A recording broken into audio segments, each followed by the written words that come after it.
और तुम तो जानती हो देवी, विवाह भी एक साथ हुआ, किंतु राज्यासन मुझ अकेले को मिले, मेरे भाई इससे वंचित रह जाए। मुझे रघुकुल की ये रीत सही नहीं लगती। भरत और शत्रुघ्न भी अयोध्या में उपस्थित नहीं है। मेरी इच्छा है राज्यासन भरत को मिले।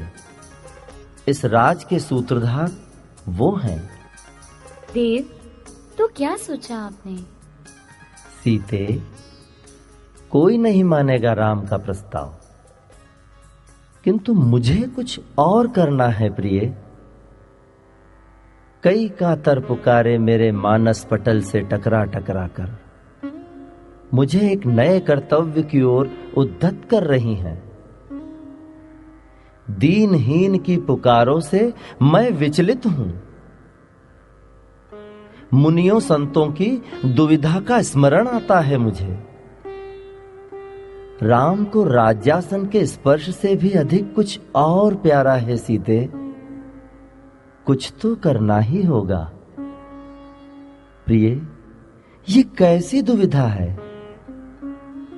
किंतु देव, राजकुल की मर्यादा, पिताजी की आज्ञा और अयोध्या का भविष्य, इन सब का क्या होगा?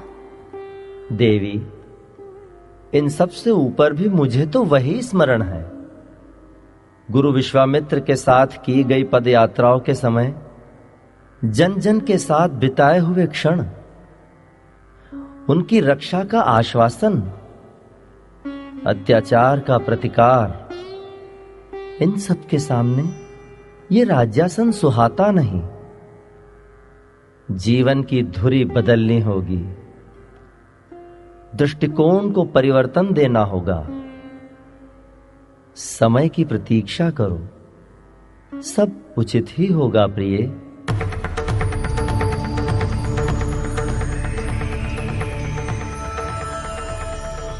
आज अयोध्या में बाजे बज रहे हैं। रानीवास में सूचना मिली, रानियां प्रसन्न हो गई। राम कल राजा बनेंगे। जहां तहां एक ही सुर है, हमारे मनोरथ पूरे होंगे। पर ये अवध की प्रसन्नता देवताओं को अच्छी नहीं लगी। उन्हें लगा अगर राम राजा बन गए तो हमारी चिंताओं का अंत नहीं।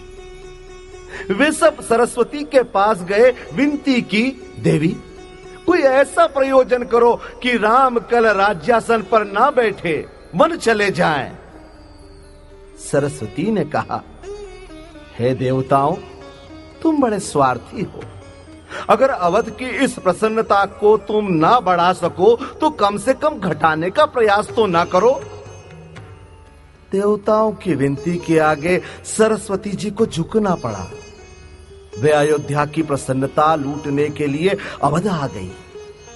सरस्वती जी ने सोचा, किसकी बुद्धि फेरूं जो एक दांव में ही सब उलट दे। उन्होंने विचार किया, जिसने जन्म से अयोध्या का दूध पिया होगा उसकी बुद्धि तो नहीं फेर सकूंगी। सो जो अवध के बाहर से आई हो उसे ही प्रभावित करूं। कैकई के दहेज में कैकई देश से आई दासी मंथरा सरस्वती जी को योग्य पात्र लगी।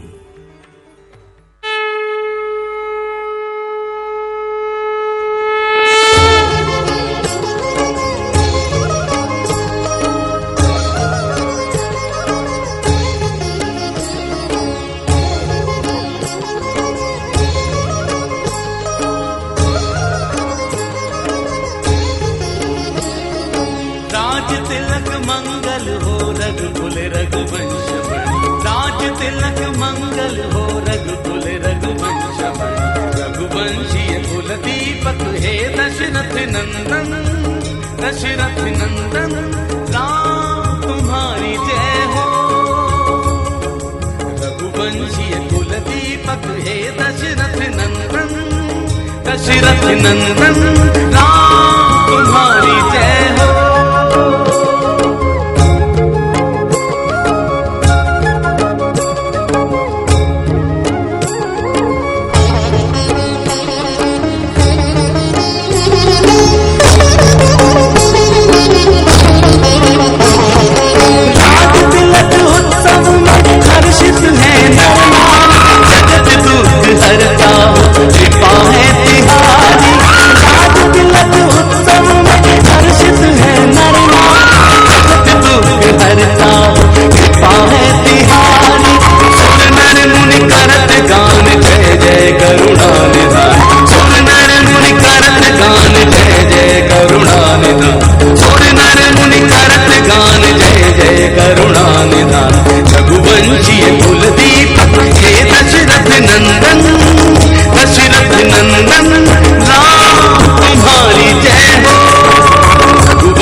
अयोध्या में ये सब क्या होने जा रहा है? क्या कोई मेहमान आने वाला है या किसी का जन्मदिन है? अरे मंथरा कुबड़ी, तेरे भाग जाग जाएंगे। जा जा जल्दी से कौशल्या माँ के महल जा और बस एक बार बधाई बोल दे। क्यों? क्या हुआ है कौशल्या माँ को? अरे बधाई बोल, बधाई। ये देख जैसी मणियों की माला हमें मिली है वैसी तुझे भी मिलेगी। और तो और तुझ पर तो तरस खाकर कुछ अधिक ही दे देंगी। जा जा, अब देर मत करियो। पर कोई मुझे बताओ कि हुआ क्या है? अरे विलंब मत कर कुबड़ी, तेरी तो आदत ही है देर करने की। तभी तो विधाता के यहाँ जब नाक कान शरीर बढ़ रहा था तो रह गई होगी कहीं ताक झाक करने में, तभी तो तुझे ये मिला। अरे जाना, पहले मालूम तो हो कि क्या हुआ है अवध में। अरे सुनना, ये बाजे इसलिए बज रहे हैं कि कल क्या? अरे बोलना, बोल, कल क्या? कल हमारे राघव का राज्य अभिषेक है, तो बोल राघवेंद्र सरकार की जय।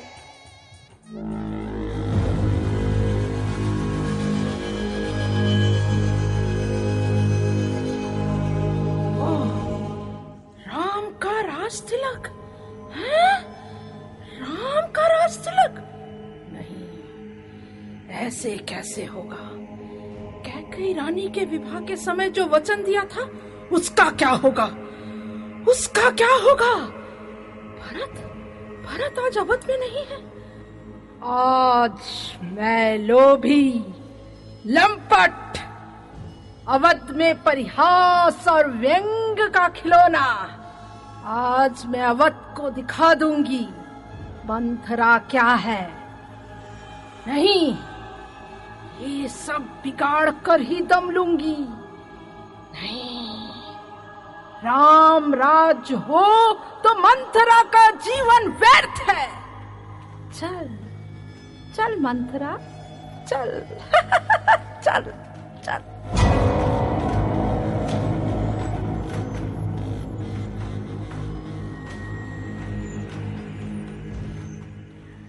अरे तू चुप क्यों है? तेरी बकबक तो बहुत लंबी है। पहली सीढ़ी चढ़ते ही तेरी बकबक सुनाई देती है। आज तेरी आवाज कहाँ है? यहाँ आकर चुप क्यों है? बोल बोल, अरे कुछ तो बोल। मुझे लगता है लखन ने तुझे मारा होगा, वो ही तेरे पीछे पड़ा रहता है। तूने ही कुछ इधर की उधर लगाई होगी। बोल क्या हुआ? अरे तू तो बहुत बकबक करती है, बोल तुरंत बता। राघव कुशल तो है ना? महाराज कुशल तो है ना? लखन, भरत, शत्रुघ्न सब कुशल से तो है ना? कोई विपत्ति तो नहीं आई? अरे बोल, तू चुप क्यों है? अरे बोल, मेरा कहा मान, कुछ तो बोल मंथरा, बोल। महारानी, आप राम का कुशल पूछती हैं? अरे रानी, आपका पुत्र अवध के बाहर है, उसको छोड़ राम का इतना ध्यान। किंतु सुनो, आज अवध की नगरी में राम के सिवाय किसी की कुशलता नहीं है। मंथरा, तेरे वाक्यों में व्यंग्य क्यों है? ये सुनकर। हाँ महारानी, क्योंकि कल राम का राज्याभिषेक होगा। अवध में बड़ा उत्सव मनाया जा रहा है। सच मंथरा, सच? मेरा राम कल राजा बनेगा? विधाता ने मेरी इच्छा पूरी कर दी। मैं प्रतिदिन महाराज की सेवा करते समय उनसे कहा करती थी कि मेरा राघव बड़ा हो गया है, उसका राज तिलक कर दो। आज मेरी मनोकामना पूरी हुई। बोल बोल तुझे क्या दूं? तूने समाचार दिया है, जो मांगे वही दूंगी। बोल, चाहे तो प्राण भी दे दूंगी। तू बहुत अच्छा समाचार लाई है मंथरा। देवी, राम को राज तिलक मिल रहा है कल। इसमें इतना हर्षित होने की बात नहीं है। क्यों? जगत का नियम है कि जिसे बहुत खुशी मिलती है उसे अधिक रोना पड़ता है। तू कहना क्या चाहती है? एक बात पूछूं देवी? राम को गद्दी मिल रही है, ये समाचार मैंने आपको दिया है ना? इसके पहले तो आपको पता ही नहीं था, है ना? अरे मंथरा, यदि मुझे पता होता तो मेरा महल सजा धजा होता। मैं यहाँ नहीं होती, कौशल्या माँ की मदद कर रही होती। मुझे लगता है जब महाराज यहाँ से गए होंगे ना, उसके बाद अचानक ही राज्य परिषद में निर्णय लिया होगा। महाराज ने सोचा होगा संध्या को जब जाऊंगा तब बता दूंगा। इससे पहले तूने समाचार दे दिया। अरे बोल मंथरा, बोल, जो मांगना हो मांग। बोल, क्या दूं? बहुत सुंदर समाचार दिया है तूने मुझे।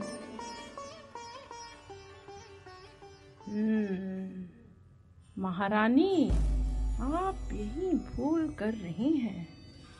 आज ही ऐसा निर्णय लिया गया है, ऐसा मत समझिए। आज से 15 दिन पहले से अयोध्या सज रही है, उत्सव चल रहे हैं। 14 रातें पूरी हो गई है, जय जयकार हो रही है। मुझे आश्चर्य है, आज 14 रातें हो गई हैं और महाराज ने आपको बताया तक नहीं है? महाराज रोज यहाँ आए, आपको जानकारी तक नहीं दी कि राम को राजगद्दी दे रहा हूँ। आप तनिक बाहर आकर देखें, आपकी साथ कौशल्या और सुमित्रा कैसी फूली नहीं समा रही है। आपका हृदय बहुत भोला है। आप मानती हैं महाराज आपके अधीन है। आपको तो बस आराम करना आता है, आप कुछ नहीं जानती। अवध में इस सब के पीछे क्या हो रहा है? देख मंथरा, उत्सव 15 दिन से हो रहा है या 1 महीने से, पर मेरी इच्छा तो पूर्ण हो ही गई। तुझे जो मांगना है वो मांग, उल्टा सीधा मत बक। बोल बोल, क्या दूं? अरे देवी, आपको पता नहीं, राजनीति बड़ी भयंकर होती है। आप सोचो, इतने धूमधाम में किसी ने आपके बेटे को याद तक नहीं किया। और महाराज, वे जितने मुंह के मीठे हैं उतने ही मन के मलिन हैं। ग्रह कलेशी, मैं तेरी जीभ खिंचवा लूंगी। मेरे सौभाग्य के विरुद्ध बोलने की तेरी हिम्मत कैसे हुई? दासी होकर राज कुटुंब के मामले में अधिक मत बोल। इतना सुनती हूँ, इसका ये मतलब नहीं कि तू कुछ भी बोले। देख, जो चाहिए मांग ले। अगर देख देख मंत्रा, तू दासी है, मैं दया करती हूँ तुझ पर। उठ उठ, चल बोल, क्या दूं? मांग।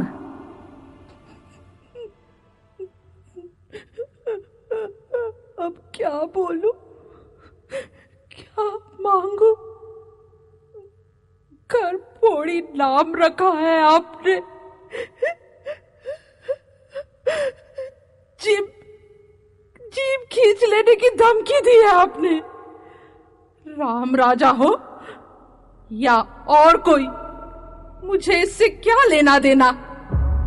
ये तो आपका अन्न खाया है, अतः आपका अहित हो ये देख नहीं सकती। सब बता रही हूँ, लेकिन अब मुझे पता लग गया है कि आपको चापलूसी प्रिय है। राम राजा हो या भरत, मैं कोई दासी से रानी थोड़े ही बन जाऊंगी। मैं जानती हूँ रघुकुल की रीति कि बड़ा पुत्र ही राजा होता है, किंतु ये जो राज तिलक का ढंग है ये मुझे अच्छा नहीं लगा। हाँ,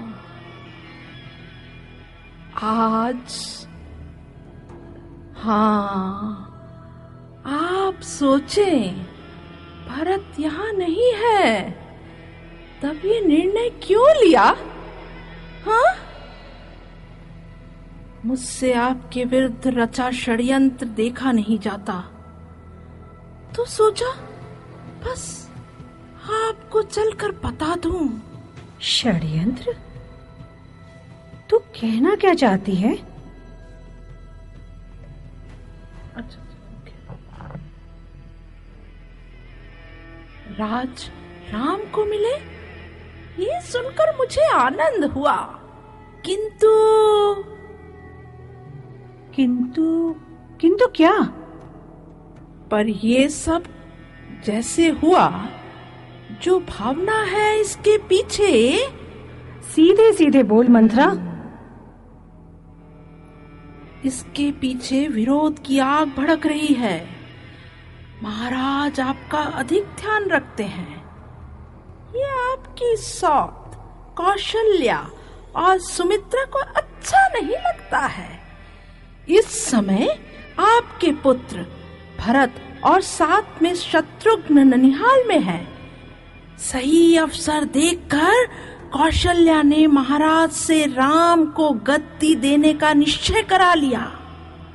राम राजा बने तो मुझे भी अच्छा लगता है रानी, किंतु फिर वही बात, किंतु क्या?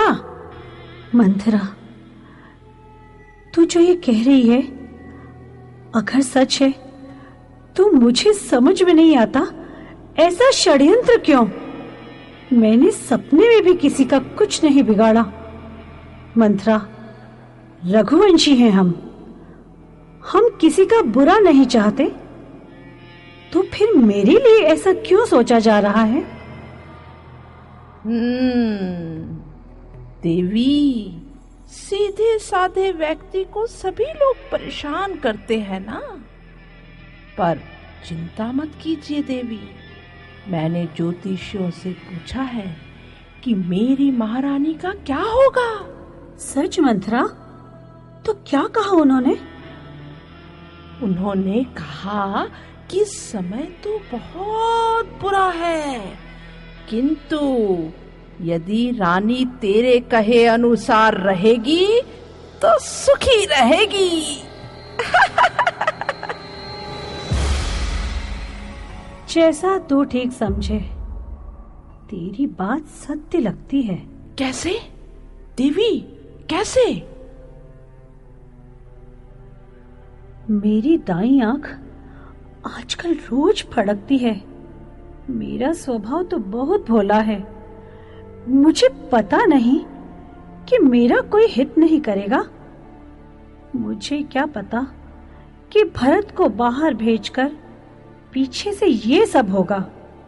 मैंने तो किसी का कुछ नहीं बिगाड़ा।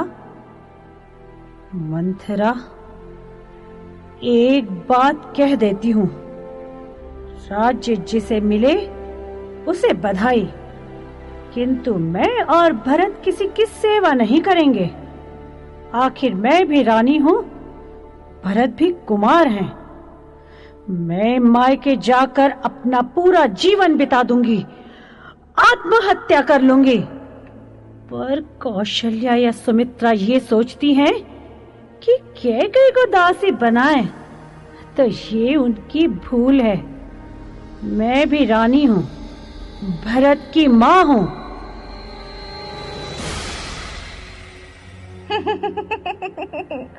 अब आई बात समझ में देवी। हाँ मंथरा, तू जैसा कहे वैसा ही करूंगी। तू कहे तो मैं कुएं में गिर जाऊं, तू कहे तो मैं पति और पुत्र को त्याग दूं। तू मेरे हित की बात कहे तो मैं तेरा कहना क्यों न मानूं। अच्छा हुआ जो तूने मुझे ठीक समय पर सचेत कर दिया। तू जो कहे सो करूंगी मैं। देवी, एक उपाय है। क्या क्या मंथरा, बोलना। देवी, आपने मुझे एक बार कहा था कि आपको 2 वरदान राजा जी से मांगने हैं। आज उन्हें मांगने का सही समय है। मांग लो। किंतु मैं मांगूंगी क्या? तो सुनो महारानी, अपने पुत्र के लिए अयोध्या का राज्य और राम के लिए वनवास मांगो, जिससे कौशल्या और दशरथ जी ने जो षड्यंत्र आपके विरुद्ध रचा है उसका फल सुबह होते ही उनके सामने आ जावे। भारत के लिए राज्य और राम के लिए वनवास?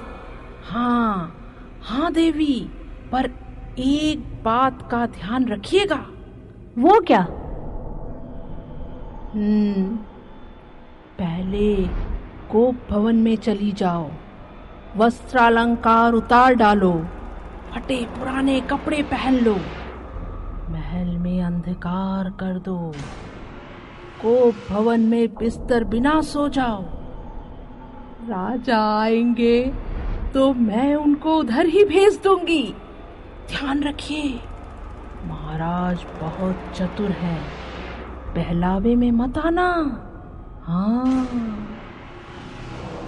राजा वचन मांगने को कहे तो सीधे वचन मत मांगना, उनको पहले राम की सौगंध खिलाना, स्पष्ट कहलवाना कि मैं तेरी मांग पूरी ना करूं तो मुझे राम की सौगंध। इसके बाद वरदान मांगना।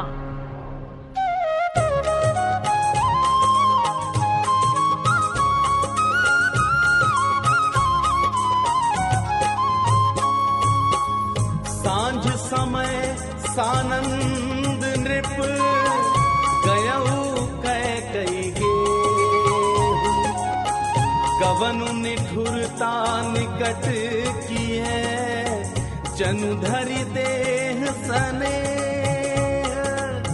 जनुधरि देह सने।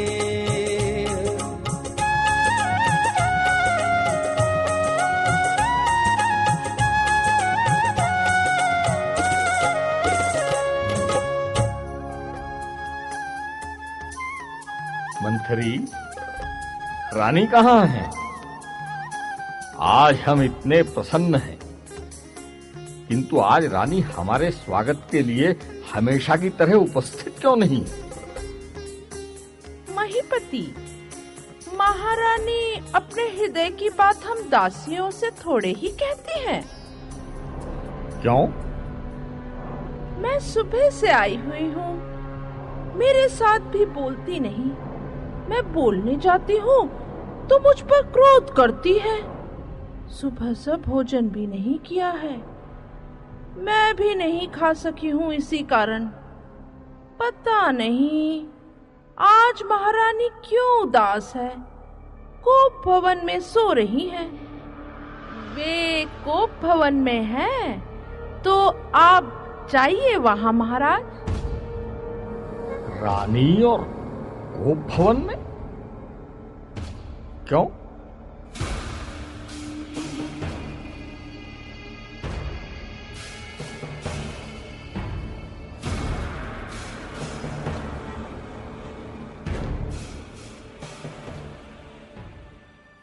रूठ रूठी तुम क्यों हो रानी, हे सुंदर मुख वाली, हे सुंदर नैनों वाली, कंठ जिसका कोयल सा सुमधुर, निकले जिससे वचन सुंदर सार्थक। बोलो रानी, कारण अपने कोप का बोलो, क्या न करूं मैं जो तुम बोलो, कहो तो राजा को रंक बना दूं, जो हो चुभता आंख में तेरी उसे अभी इसी क्षण देश निकालूं। कौन है जिसने किया हित तुम्हारा, कौन है जो अप्रिय तुम्हारा, उसे अभी यमलोक भेज दूं। बोलो क्या घटा है, क्या हुआ है। कैकेयी, मेरी प्रिय कैकेयी रानी,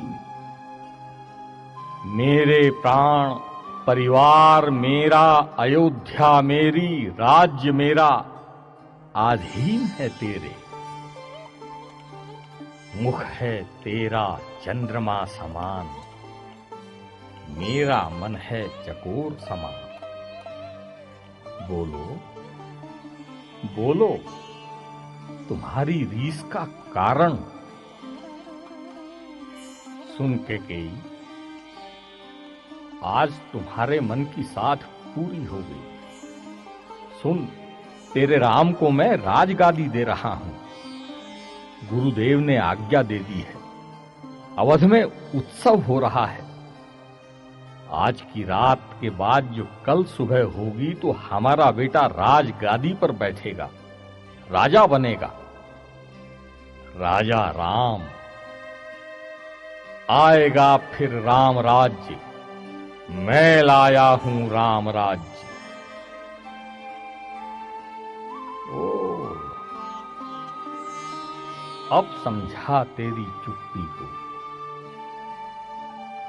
उचित है हठ ऐसे अवसर पर।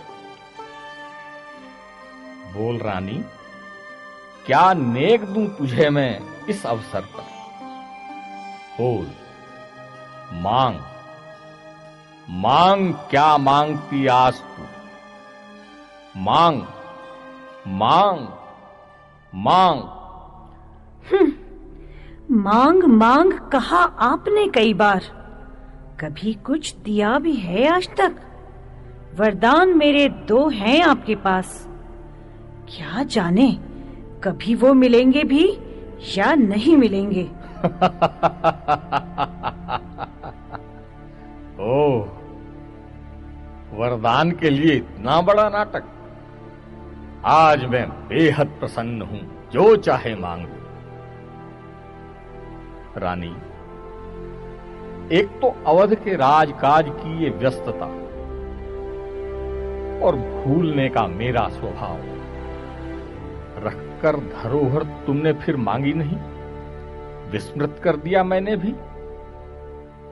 अच्छा, 2 के बदले 4 मांग लो, वरदान ही की तो बात है। मुझे 4 नहीं 2 ही चाहिए।